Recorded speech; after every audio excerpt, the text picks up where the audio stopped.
au Congrès du Sommeil 2023 qui se tient cette année à Lille. Vous êtes toujours aussi nombreux à y participer et vous êtes les bienvenus.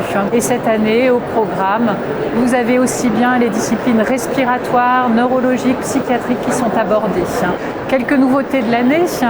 Vous avez les hypostères, c'est-à-dire que le Congrès du Sommeil continue sa transition écologique avec des hypostères qui sont numérisés, fini les posters papier.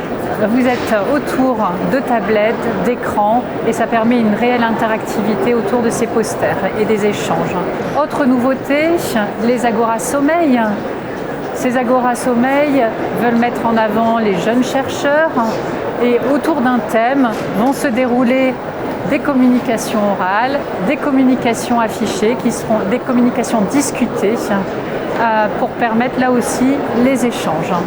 On vous souhaite un très bon congrès, participez à toutes les séances plénières, les sympos, allez sur l'espace partenaire qui est très actif et qui va vous permettre de vous maintenir à niveau ou de parfaire vos connaissances autour de la problématique des troubles du sommeil.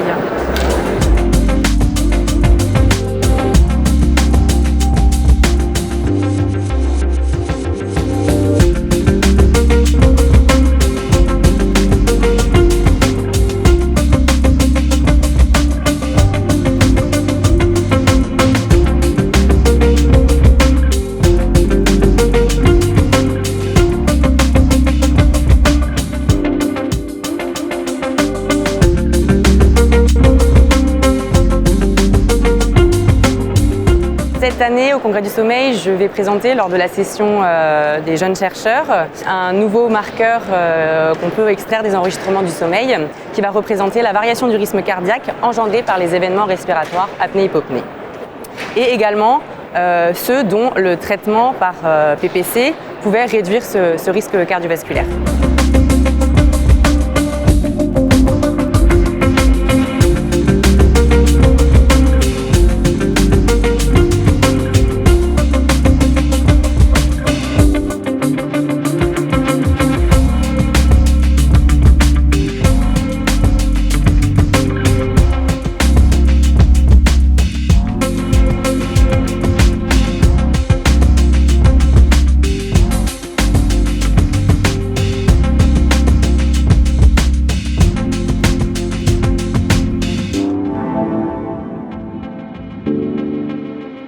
Comme pédiatre, moi, ça me semble très intéressant de parler de la pédiatrie dans un monde de sommeil qui est plutôt un monde d'adultes.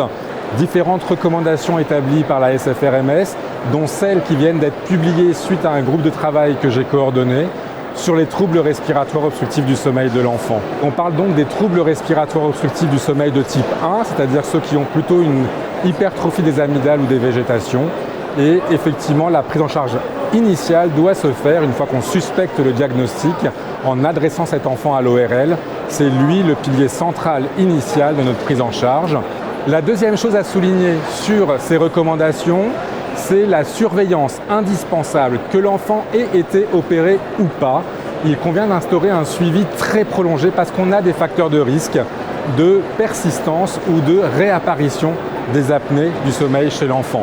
En cas de persistance, on doit toujours vérifier la symptomatologie et surtout, au final, s'assurer que notre prise en charge permet de récupérer pour l'enfant une ventilation nasale. On respire par le nez et c'est important de respirer par le nez. Venez adhérer à la SFRMS, au GSEA, venez nous rejoindre parce que moi j'ai besoin de vous pour qu'on puisse progresser dans la prise en charge globale des enfants. Merci.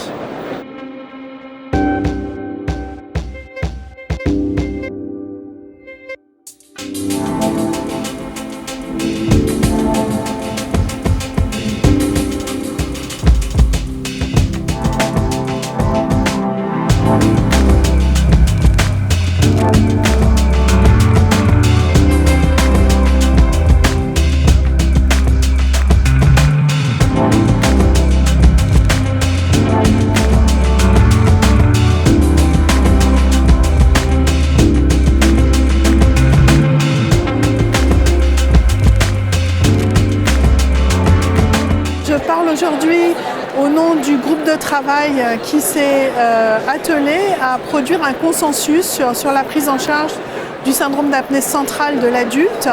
On a fait un avis d'experts basé sur des votes Et de manière un peu surprenante peut-être, mais les experts sont tombés d'accord à 80-90% sur ces recommandations. Donc c'est très pratico-pratique, c'est pas toujours basé sur des études randomisées contrôlées, mais ça va permettre de mieux prendre en charge nos patients qui ont un SAS central, que ce soit pour savoir jusqu'où il faut pousser les explorations à la recherche d'une cause, ou que ce soit pour le type de traitement qu'on leur propose.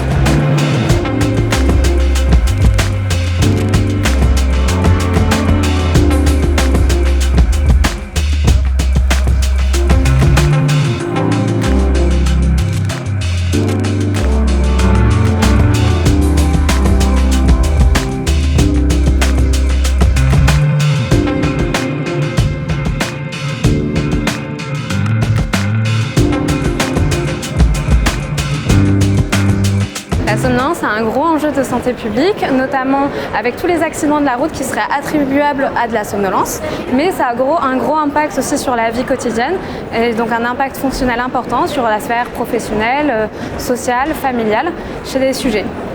Ainsi, c'est important de trouver des contre-mesures pour les aider à lutter contre cette somnolence. Une contre-mesure qui serait intéressante et efficace et surtout innovatrice, ça serait peut-être le neurofeedback. C'est une technique qui permet au sujet en temps réel de modifier, d'agir sur son activité cérébrale et donc du coup de changer des comportements ou en tout cas d'améliorer des compétences cognitives, notamment la mémoire, l'attention, la vigilance.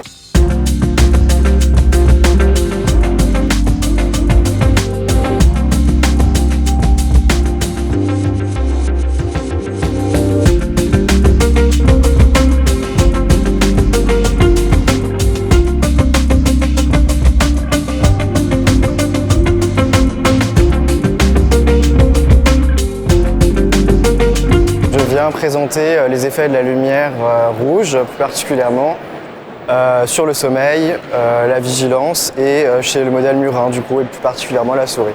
La particularité de l'étude, c'est qu'on utilise en fait des intensités de lumière rouge différentes et qui sont bien caractérisées par rapport à ce qui a déjà pu être fait dans la littérature. Et d'ailleurs, dans la littérature, il n'y a quasiment rien sur les effets de la lumière rouge. Et à terme, ça pourrait être du coup une longueur d'onde qui est très intéressante à utiliser chez l'homme avec des applications au niveau troubles du sommeil, mais aussi dans certaines pathologies psychiatriques.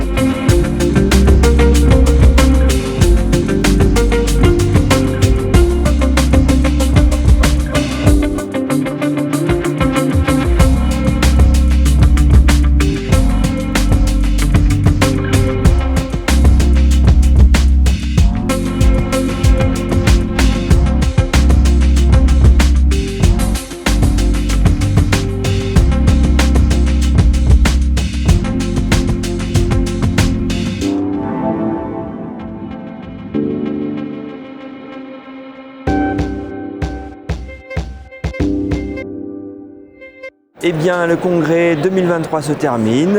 J'espère que tout le monde a bien pu profiter de l'ensemble des sessions, des rencontres que nous avons faites sur le plan scientifique, tisser des liens sur le plan clinique et des réseaux. Nous avons, je crois, innové cette année avec le passage en tout numérique. Et d'ailleurs, ce tout numérique nous permet de permettre une revisualisation des sessions ou de découvrir certaines sessions en replay. On gardera de ce congrès des axes principaux, notamment sur la prévention du sommeil, sur l'ensemble des rythmes de vie. Et je vous donne rendez-vous l'an prochain à Lille pour le congrès 2024.